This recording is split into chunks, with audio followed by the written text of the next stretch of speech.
Real people, real opinions, Real Talk Radio. The multi-award-winning Niall Boylan Show. Ireland's classic hits. Leon Bustin is a fully qualified personal trainer and athlete based in Norwich in the UK.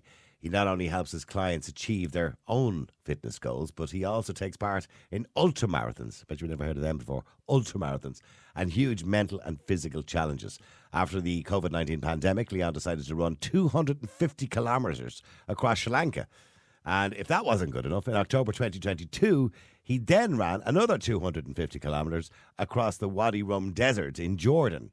He now shares what he has learned about running in extreme heat and for long periods of time and how he managed to do it. He thought that was the end of these huge challenges, but back in March he announced that he would be running the length of Great Britain, which is 1,300 kilometres, 800 miles to you and me, in the old money, as they say, in 14 days. You'd struggle to do that in your car. But anyway, he's going to do it in 14 days.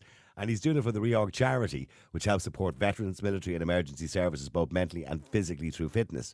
He managed to complete it in 13 days, 15 hours and 5 minutes on August the 6th of this year. And he joins me on the line. Leon, hi, how are you?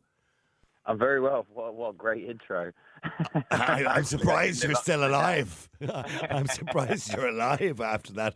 Leon, can I just tell you, I walk from here to my house and I'm exhausted. It's only up the road. I don't know how far away your house is, so let's just say that it's really far. It's at least 1,500 metres, probably. Oh, there we go. It's a good kilometre and a half. It's good. Leon, I mean, it takes a lot to do what you're doing, and that's to the extreme. Most people probably wouldn't be capable of it. When I was a young man, I did run a marathon, and I ran a few 10Ks and stuff like that. I wouldn't be able to do it now. I'm 60 years of age. I'm not fit enough. I smoke. I'm probably not in great health. Well, I'm okay, actually. I feel not too bad, but I'm probably not keeping it up. So what advice, firstly, would you give to somebody like me who hasn't done anything like that in years?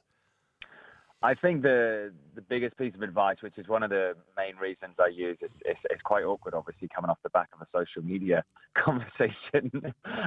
But one of the things I actually use my social media to champion is I don't like people feeling they have the pressure nowadays to actually commit to something, even like a marathon. I think the statistic is maybe 1% of the world's population will actually complete a marathon distance in their whole life.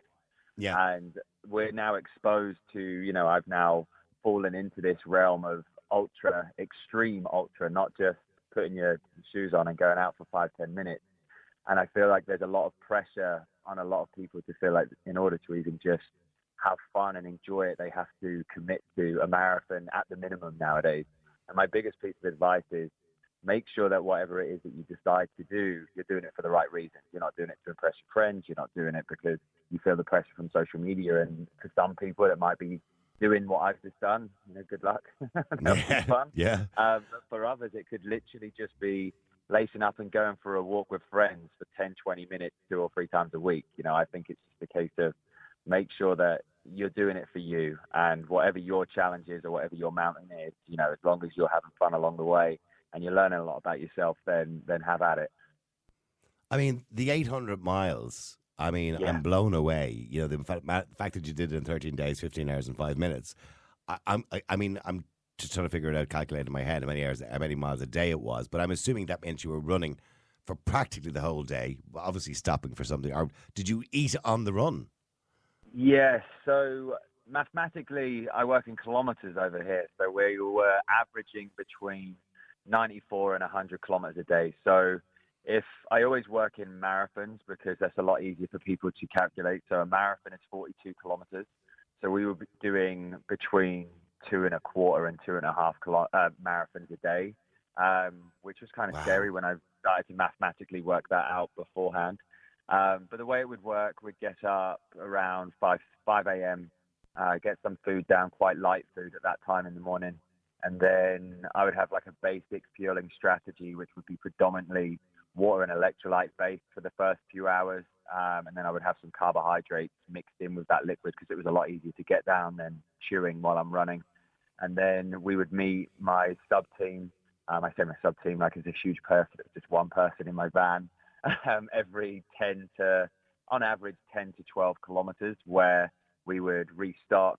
My support crew who would be on the bike or running alongside me would just carry the bits and pieces, get some bananas, fruit, whatever I was going to eat, little snacks and bits and pieces. And then normally around 50 to 60 kilometers in, I would sit down for around 45 minutes, which, to be honest, was the worst part of the day, because once you've run 60 kilometers, your body doesn't want to get back up again to do another. I was going to say, once you stop, you kind of don't want to go again, do you? No. Yeah, it was like watching Evolution of Man in like a 5-minute period, going from walking with poles to suddenly. Were you not tempted to take a detour around the drive-thru of McDonald's every now and again? No.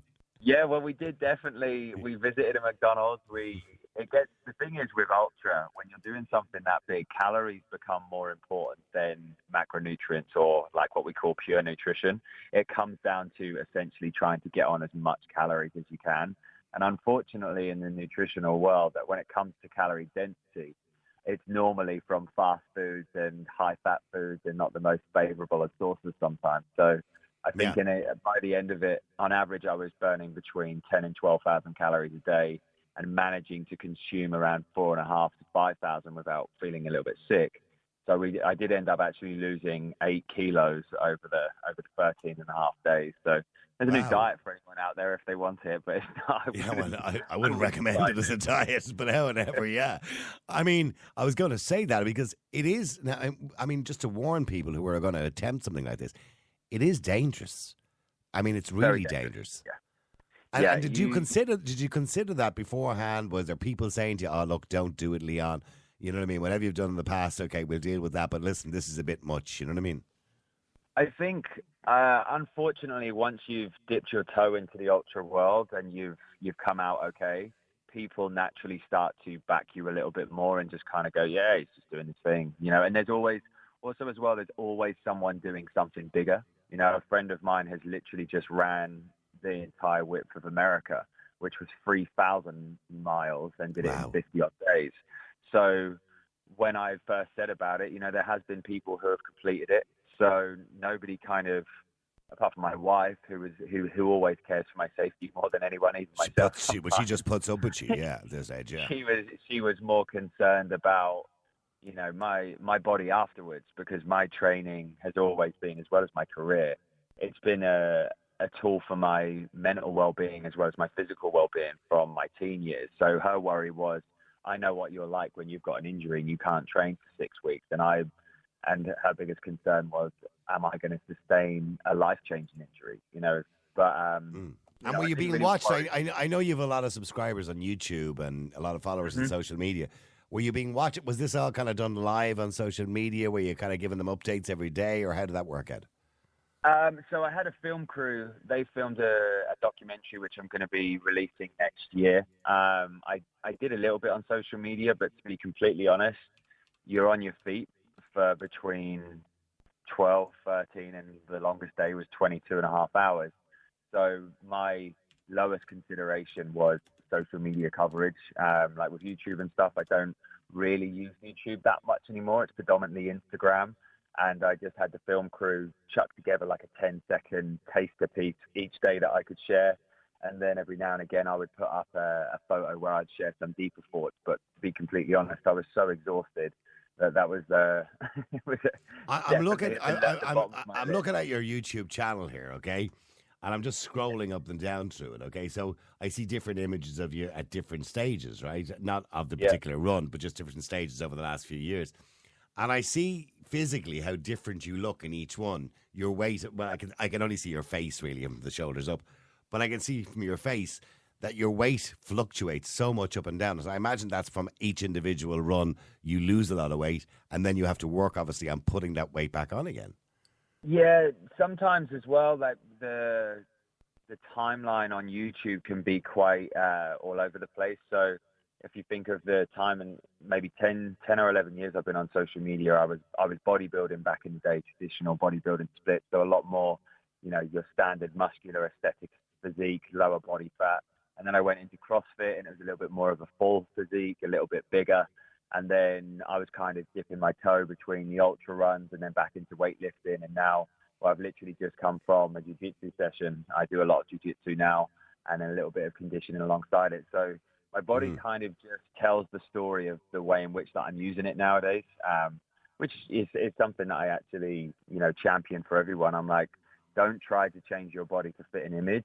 Let your body just do, follow the way in which you choose to train. And I look after. I'm also looking at the fact that when you ran the length of Great Britain, at least you're running on roads and footpaths, and it's reasonably flat.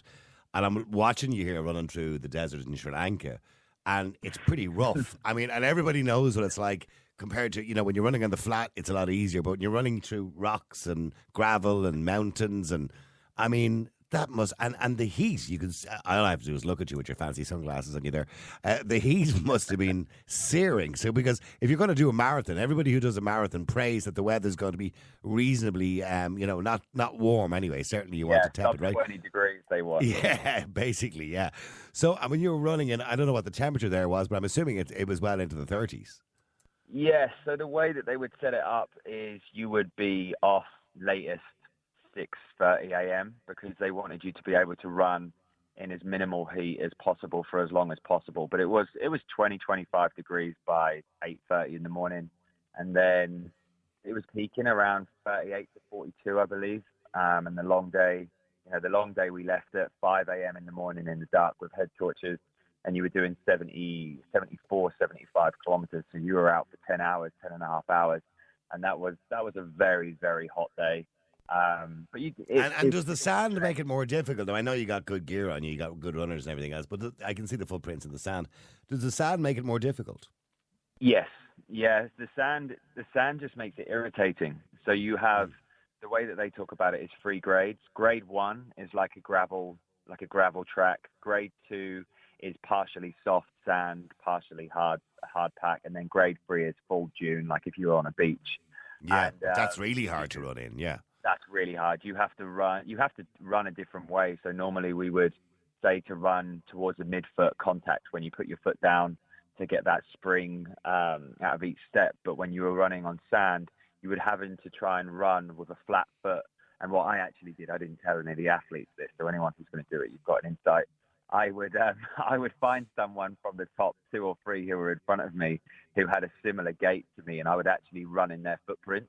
Okay, look at you, you cheat. They packed the sand down, so I would run in their footprint, so I wouldn't think so much.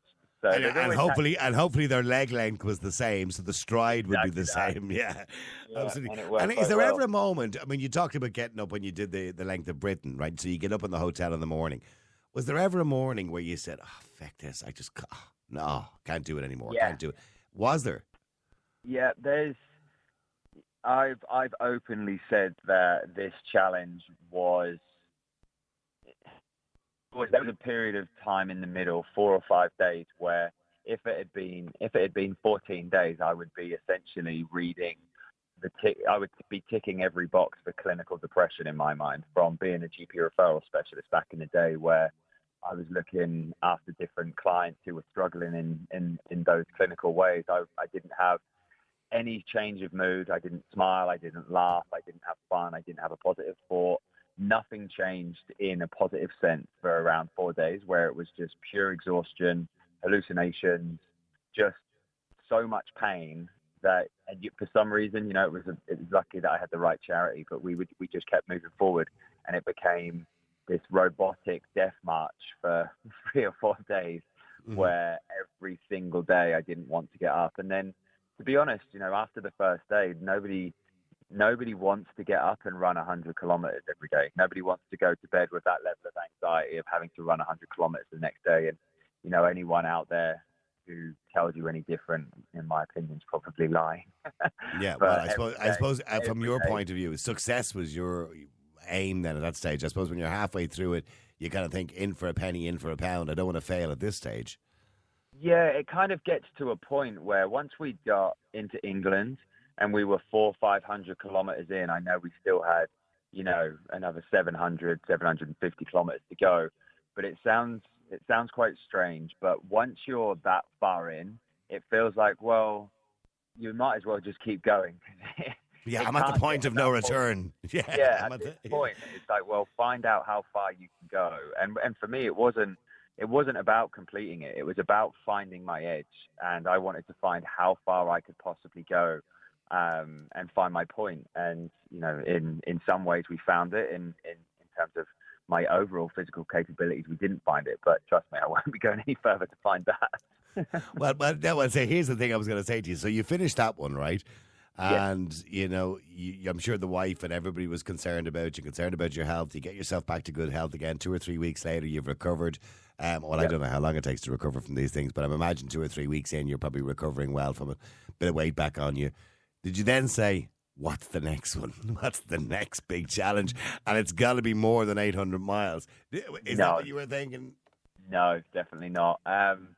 For me, my last 2 years or 2.5 years now, from the start when I first did a 50K and then did the 250s last year, everything that I have done training-wise has been structured. So I am obviously a qualified coach, but I bring in a team to look after me, because I think the power of a coach is not just in terms of the physical preparation, the periodization. It's actually having someone to bounce ideas off, and also as well, I know myself, I can get around myself. So coaching myself would have been a terrible idea.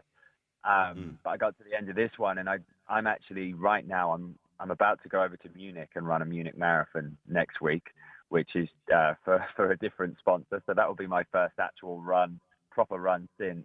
But I've not structured anything. I've just been going into the gym, lifting weights, enjoying the freedom of lifting weights, doing 6 or 7 hours of jiu-jitsu classes a week. Yeah, well, a standard marathon is nothing to you. I mean, to do 26 miles, that's going to be that's a walk in the park to you. I hope so. This is where the humbling begins again. I've ran 3 or 4 times since I've recovered, and I think the most time on foot I've spent is about 1 hour and 20 minutes. So the marathon will be hard. The thing that's really unforgiving with any form of fitness or conditioning, as soon as you start to ease off the gas, things get hard real quick. So I still think the marathon will be a very hard distance, to anyone, whether I'm running every single day or I've not run for 6 months. The marathon is still a bloody long time. Yeah. But you have no plans in the future to do something bigger than you've already done, no? Right now, like across America. No, there's no plans to go further. For me, this kind of running has always been exploratory, and I must admit, doing this one for 14 days, it wasn't just 14 days, it was 6 months of preparation. It was hell. 3 weeks in total with the event, and then another week and a half when I got back of being quite useless. I've got a 4-year-old daughter as well. My son is on the way, due in November, and congratulations. Thank you very much. For me, the balance of everything is really quite important in my household, and these indulgences are very selfish. I'm not getting paid to do these events. I think in total it's cost me around £25,000 to actually build this whole event. And did you not? I know you did them for charity as well, but course, did you not get a sponsor or to cover your No, costs? none of my sponsors helped financially. That's a whole separate subject. But okay, they were just providing you with drinks and stuff like that, was it? Yeah, so you kind of get help in different ways. So for me, they're never going to be big events. It's not my career, and when it's not your career and it's not massively benefiting your household, or you're not able to bring your family along, I just don't think it's fair to put them through that and be that distant for that period of time. So the thought of me doing one across America, it just doesn't compute the thought of tripling that amount of time away from family. Don't get me wrong, It's an exciting prospect. I would love to do something like that, but my balance of life is a lot more important than my ego, I guess. It's probably the easiest way. I mean, nowadays people are doing stuff like that, for example, and what they're doing is they're making money out of it by, I suppose, pay-per-view online, or people are subscribing to them or donating to them, and people are. I mean, I've spoken to people who've done similar stuff to you, obviously not quite as intense as that. But road tripping, say, for example, across America. I had a couple on there a while ago. They were road tripping around the world. And these two are on Instagram, and they're making a fortune.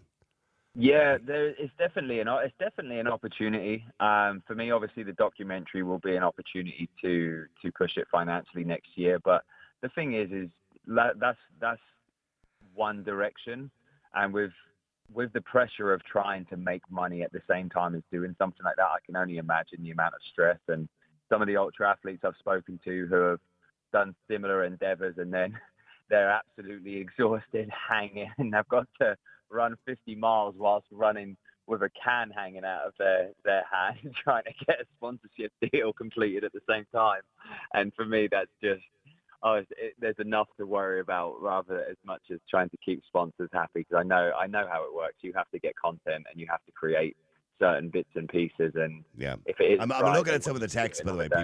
People are texting in, and Terry Ann says, "No, I'm out of breath just listening to him. I ate a Mars bar halfway through my marathon in 1982."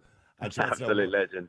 Yeah, she said, "Why did Leon do these runs? Fair dues to him, but why?" Well, I suppose it's just to see if you can do it. I suppose that's really why, isn't it?